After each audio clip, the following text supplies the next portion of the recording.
Di sinilah tempat untuk kita ubah average unit penggunaan minyak kita. Hai, Assalamualaikum.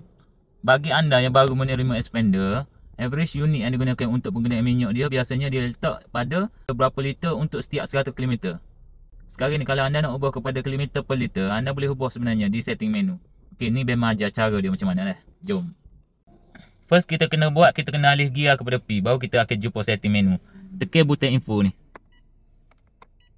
sampai jumpa setting menu. Okey, bila jumpa setting menu ni tekan lama butang info. Anda akan jumpa average unit sini. Tekan lama. Okey, sini kita boleh ubah kepada kilometer per liter. Tekan lama atas kilometer per liter tu. Okey, siap je kita ubah, kita return lah.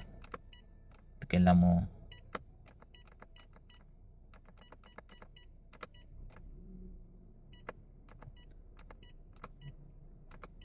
Jadi sekarang kita boleh tengok average unit per kilometer setiap 1 liter.